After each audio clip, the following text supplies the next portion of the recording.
Howard Phillips Lovecraft. Le Molosse. Traduit par Vincent Delépine.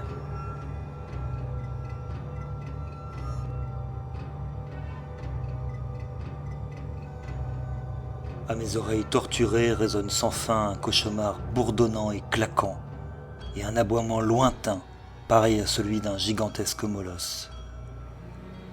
Ce n'est pas un rêve. Ce n'est même pas, je le crains, la folie, car il s'est passé trop de choses pour que je puisse accepter ces doutes miséricordieux.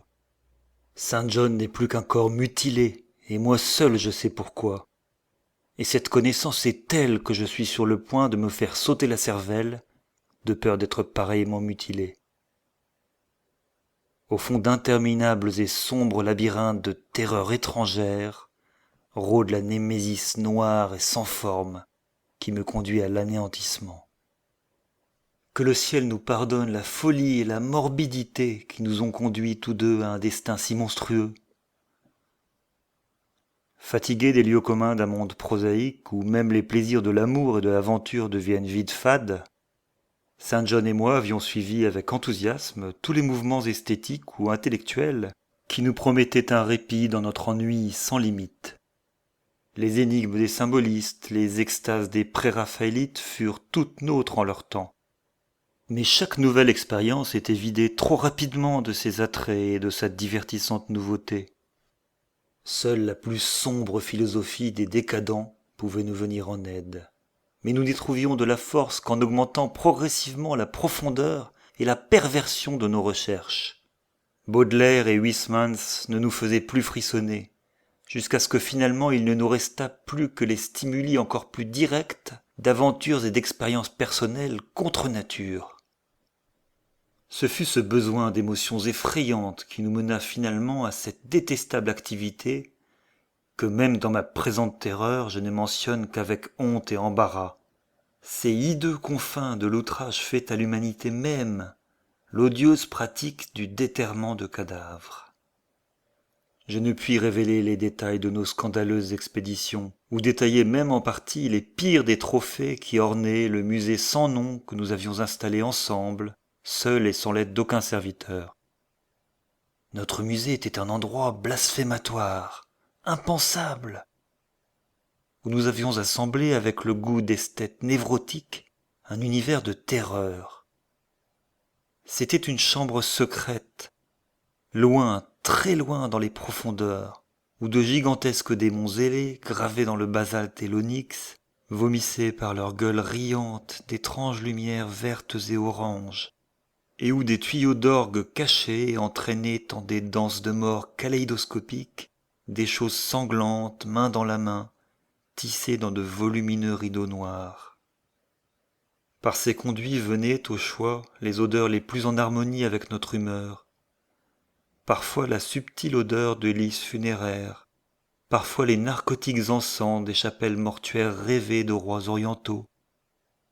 Parfois, combien je frissonne à ce souvenir, la puanteur terrifiante qui vous soulève l'âme d'une tombe ouverte. Le long des murs de cette salle repoussante, les sarcophages d'antiques momies alternaient avec des corps ravissants, parfaitement préparés et entretenus par l'art des taxidermistes, et avec des pierres tombales dérobées dans les plus anciens cimetières du monde. Des niches çà et là contenaient des crânes de toutes formes et des têtes préservées à divers stades de décomposition. On pouvait y trouver les crânes chauves et pourrissants de glorieux seigneurs, et la chair et les têtes blondes et dorées d'enfants fraîchement enterrés. Nous avions également des statues et des peintures, toutes représentant des sujets démoniaques et certaines réalisées par Saint John ou moi-même. Un dossier à serrure relié de peau humaine recelait certains croquis inconnus et innommables, dont on disait qu'ils furent dessinés par Goya, qui n'en aurait jamais accepté la paternité. Il y avait des instruments de musique malsains, cordes, cuivres, vents, sur lesquels Saint John et moi-même produisions parfois des dissonances d'une exquise morbidité et d'une démoniaque horreur, tandis que dans une multitude de cabinets incrustés d'ébène reposait la plus incroyable et inimaginable collection de butins sortis des tombes jamais assemblées par la folie et la perversité humaine. C'est de ce butin en particulier que je ne dois pas parler. Dieu merci, j'ai eu le courage de le détruire avant de songer à me détruire moi-même. Les raids qui nous permettaient de nous procurer nos indicibles trésors étaient toujours des événements de portée artistique. Nous n'étions pas de vulgaires ghouls, nous opérions seulement dans certaines dispositions d'esprit et dans des conditions précises de paysage, d'environnement, de temps, de saison et de lune. Ces sorties représentaient pour nous la forme la plus exquise d'expression esthétique, et nous portions à leurs moindres détails techniques une attention particulière. Une heure inappropriée, un éclairage mal adapté ou une manipulation maladroite de la boue détrempée auraient presque anéanti ce plaisir extatique qui suivait l'exhumation des trésors sinistres et ricanants enfouis sous la terre. Notre recherche de nouveaux lieux et de conditions excitantes était fiévreuse et insatiable. Saint John était toujours le meneur, et ce fut lui, en fin de compte, qui nous conduisit à cet endroit moqueur et maudit qui précipita notre horrible et inévitable destin. Par quelle fatalité malveillante fûmes-nous attirés vers ce terrible cimetière hollandais? Je pense que c'était la rumeur, la sombre légende de celui qui s'y trouvait enterré depuis 5 siècles, qui fut lui-même une goule en son temps, et qui avait volé un objet puissant dans une sépulture redoutable. Je me souviens de cette scène en ces derniers moments. La pâle lune d'automne sur les tombes, projetant de longues ombres affreuses, les arbres torturés retombant tristement sur la pelouse à l'abandon et les dalles croulantes, les vastes légions des chauves-souris étrangement grandes qui voletaient devant la lune, l'antique église couverte de lierre qui tendait un doigt colossal, spectral, vers un ciel livide, les insectes phosphorescents qui dansaient comme des feux follets sous les ifs à quelque distance, les odeurs de moisissure, de végétation, et d'autres choses plus inexplicables qui se mêlaient faiblement au vent de la nuit et provenaient de mers et de marécages lointains. Et pire que tout, le profond et lointain aboiement de quelque gigantesque molosse que nous ne pouvions ni voir ni clairement localiser. En entendant cet aboiement ténu, nous tremblions, nous remémorant des légendes paysannes, car celui que nous cherchions avait été retrouvé des siècles auparavant, en ce même lieu, déchiré et mis en pièces par les griffes et les dents de quelque impensable bête. Je me souviens comment nous avons creusé dans la tombe de la goule à l'aide de nos bêches, et comment nous frissonnions de plaisir en nous voyant nous-mêmes et la tombe sous le regard d'une lune pâle, les ombres horribles, les arbres grotesques, les chauves-souris titanesques, l'antique église, les feux follets d'encens, les odeurs malsaines, le vent gémissant doucement, et l'étrange aboiement à peine audible qui semblait venir de nulle part, et dont nous ne pouvions être certains de l'existence réelle. Alors nous heurtâmes un matériau plus dur que la terre humide, et nous sortîmes du sol longtemps inviolé une boîte oblongue pourrissante incrustée de dépôts minéraux.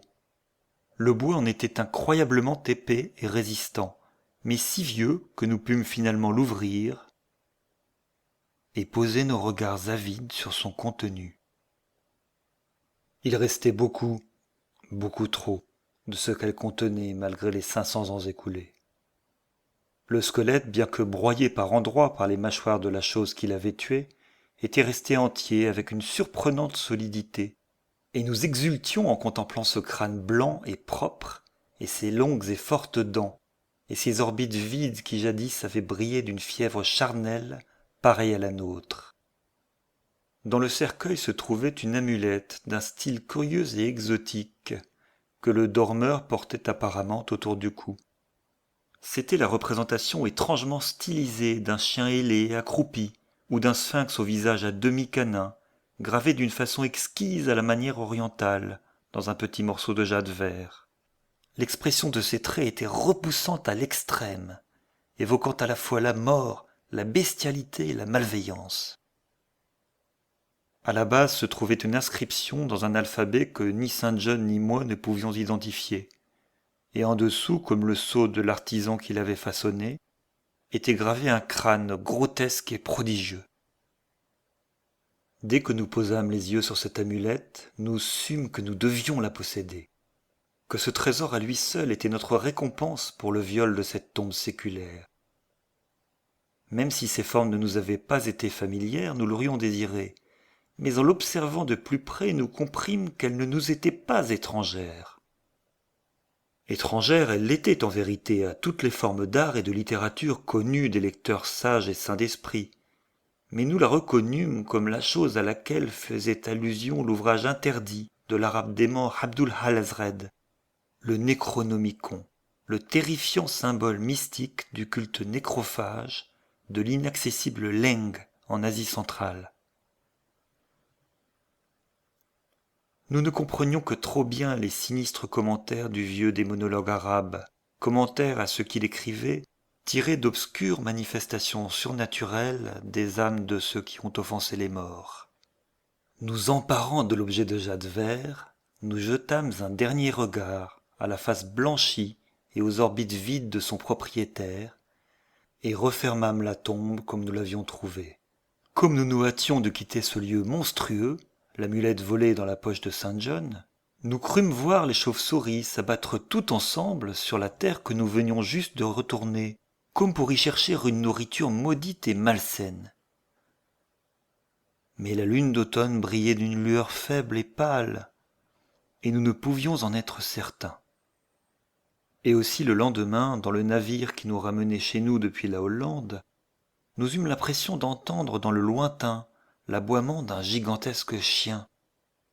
Mais le triste vent d'automne soufflait doucement, et nous ne pouvions en être certains. Moins d'une semaine après notre retour en Angleterre, d'étranges événements commencèrent à se produire. Nous vivions comme des reclus, dépourvus d'amis, seuls et sans serviteurs dans les quelques pièces d'un ancien manoir, au milieu d'une lande déserte et dénudée. Il était rare que quiconque vînt frapper à notre porte. Mais maintenant nous étions troublés par ce qui ressemblait à des grattements dans la nuit, non seulement sur les portes, mais aussi les fenêtres, aussi bien en haut qu'en bas. Une fois nous eûmes l'impression, à travers la fenêtre de la bibliothèque éclairée par la lune, d'une forme sombre et de grande taille, et une autre fois nous crûmes entendre tout près un son bourdonnant et claquant. À chacune de ces occasions, nos recherches furent vaines, et nous commencions à attribuer ces phénomènes à notre imagination, qui gardait en mémoire le faible et lointain aboiement que nous avions cru entendre dans le cimetière hollandais. L'amulette de jade reposait maintenant dans une niche de notre musée, et parfois nous allumions devant elle un cierge au parfum étrange. Nous consultions souvent le Necronomicon d'Al-Hazred sur ses propriétés, notamment sur les relations entre les esprits des morts et ce qu'elles représentaient. Et nous étions perturbés par ce que nous découvrions. Alors vint la terreur. Dans la nuit du 24 septembre 1900 et quelques, j'entendis frapper à la porte de ma chambre. Pensant qu'il s'agissait de Saint John, je le priai d'entrer, mais seul un rire perçant me répondit. Il n'y avait personne dans le couloir. Lorsque je tirai Saint John de son sommeil, il avoua sa totale ignorance de l'incident et devint aussi soucieux que moi. Ce fut cette nuit-là que l'aboiement faible et lointain sur la lande devint pour nous une certaine et terrible réalité. 4 jours plus tard, alors que nous étions tous deux dans notre musée secret, nous entendîmes un grattement léger et prudent à la porte unique qui menait à l'escalier secret de la bibliothèque. Notre inquiétude redoubla, car en plus de notre peur de l'inconnu, nous avions toujours eu l'angoisse que notre effroyable collection fût découverte. Éteignant toutes les lumières, nous nous approchâmes de la porte et l'ouvrîmes soudainement. Alors nous sentîmes un inexplicable courant d'air et entendîmes, comme se perdant dans le lointain, une étrange combinaison de bruissements, de ricanements et de chuchotements articulés. Soit nous étions fous en train de rêver, soit nous étions saints d'esprit, nous n'essayâmes même pas de le savoir. Toujours est-il que nous réalisâmes avec la plus noire des appréhensions que ce chuchotement désincarné était sans l'ombre d'un doute en langue hollandaise. Par la suite, nous vécûmes dans une horreur et une fascination grandissantes. Bien souvent, nous nous raccrochions à l'idée que notre vie faite d'excitations surnaturelles nous rendait tous deux fous, mais parfois nous préférions nous voir comme les victimes d'un destin terrible et inéluctable. Les phénomènes étranges étaient maintenant trop nombreux pour être comptés. Notre maison solitaire semblait être devenue vivante par la présence d'un être malveillant dont nous ne pouvions deviner la nature. Et chaque nuit, cet aboiement démoniaque retentissait sur la lande balayée par le vent, toujours plus puissant. Le 29 octobre, nous trouvâmes, dans la terre meuble devant la fenêtre de la bibliothèque, des empreintes de pas totalement impossibles à décrire. Elles étaient aussi déroutantes que les hordes de grandes chauves-souris qui hantaient comme jamais le vieux manoir, en nombre sans cesse croissant. L'horreur atteignit son point culminant le 18 novembre, lorsque Saint John, rentrant à pied de la gare après la tombée de la nuit, fut attrapé par quelque épouvantable chose carnivore et déchiré en lambeaux. J'avais entendu ses hurlements depuis la maison, et je courus jusqu'au terrible endroit d'où il provenait, juste à temps pour entendre un battement d'ailes et voir une vague forme noire se découper sur la lune qui se levait. Mon ami se mourait quand je lui parlais, et il ne put rien dire de cohérent. Tout ce qu'il pouvait faire, c'était chuchoter. « L'amulette, cette chose maudite !» Puis il s'écroula, masse inerte de chair mutilée. Je l'enterrai à minuit, dans un de nos jardins à l'abandon, et bredouillai devant sa dépouille l'un de ces rituels diaboliques que nous avions aimés de son vivant. Alors que je prononçais la dernière phrase démoniaque, j'entendis le lointain aboiement d'un chien gigantesque. La lune était levée, mais je n'osais pas la regarder. Et quand je vis sur la lande blafarde une grande ombre mal définie glisser de colline en colline, je fermai les yeux et je me jetai à plat ventre sur le sol. Quand je me relevai, tremblant, je ne sais combien de temps plus tard, je titubai jusqu'à la maison, et devant l'amulette de jade vert, me répandis en d'impensables rituels de contrition.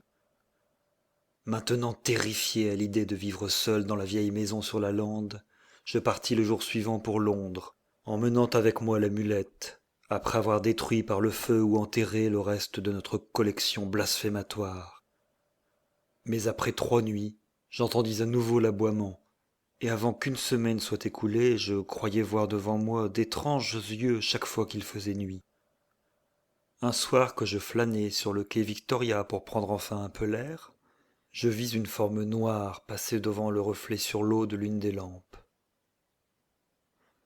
Un vent plus fort que le vent habituel de la nuit souffla alors, et je sus que je subirais bientôt un sort semblable à celui de Saint John. Le jour suivant, j'enveloppai avec précaution l'amulette de jade vert et voguai vers la Hollande. Quelle pitié j'espérais trouver en rendant la chose à son propriétaire silencieux et endormi, je ne le savais pas, mais je pensais que je devais tenter toute démarche logique que je pouvais envisager. Ce qu'était ce molosse et pourquoi il me poursuivait, je n'en avais qu'une vague idée, mais c'est dans cet ancien cimetière que j'avais entendu l'aboiement pour la première fois, et tous les événements suivants, y compris les dernières paroles de Saint John, semblaient relier cette malédiction au vol de l'amulette. C'est pourquoi je sombrai dans les plus sombres abîmes du désespoir, quand dans une auberge de Rotterdam, je découvris que des voleurs m'avaient dépouillé de cet unique moyen de salut. L'aboiement fut plus fort ce soir-là, et au matin, j'appris qu'un acte abominable avait été commis dans le quartier le plus malfamé de la ville. La population était terrifiée, car un massacre avait été perpétré dans un tripot, massacre qui dépassait les pires crimes du voisinage. Dans un sordide repère de bandits, une famille entière avait été mise en pièces par une chose inconnue qui n'avait laissé aucune trace. Et les voisins avaient entendu toute la nuit le hurlement lointain, profond, insistant, d'un gigantesque molosse. Alors enfin je me rendis à nouveau dans le cimetière sinistre, où une pâle lune d'hiver projetait des ombres hideuses et où des arbres dénudés tombaient paresseusement sur l'herbe gelée et blanchie, et sur les stèles écroulées, et l'église couverte de lierre pointait vers le ciel menaçant un doigt moqueur, et le vent d'hiver soufflait follement depuis des marécages gelés et des mers glaciales. L'aboiement était très lointain maintenant, et s'arrêta complètement quand j'approchai l'ancienne tombe que je violai jadis, chassant une bande de chauves-souris étrangement nombreuses qui volaient par-dessus. Je ne sais pourquoi je revins là, si ce n'est pour prier ou bredouiller de folles supplications à la chose calme et blanche qui reposait là. Mais quelle que soit la raison, j'attaquai le gazon gelé avec un désespoir qui était en partie le mien et en partie celui d'une volonté extérieure à la mienne. Le travail fut bien plus facile que je ne m'y attendais, bien qu'à un moment je fusse interrompu par un étrange incident. Un maigre vautour surgit du ciel glacé et se mit à donner frénétiquement des coups de bec dans la terre, jusqu'à ce que je le tue d'un coup de bêche. Finalement je trouvai la boîte oblongue et pourrie, et en retirai le couvercle vermoulu. Ce fut là mon dernier acte raisonnable. Car tapi dans ce cercueil centenaire, entouré par une armée cauchemardesque d'énormes et puissantes chauves-souris endormies, se trouvait le squelette que mon ami et moi avions volé, mais pas propre et calme comme nous l'avions vu, mais recouvert de sang séché et de lambeaux de chair et de cheveux qui n'étaient pas les siens, et il me regardait de ses orbites phosphorescentes, et ses crocs acérés et sanguinolents grimaçaient un sourire moqueur à la perspective de mon inéluctable destin. Et lorsque jaillit de ses mâchoires ricanantes un aboiement sardonique comme celui d'un gigantesque molosse, et quand je vis qu'il tenait dans ses griffes souillées et sanguinolentes la fatale amulette de jade vert perdue, j'ai tout simplement hurlé et je me suis enfui comme un fou, mes cris se changeant bientôt en éclats de rire hystériques.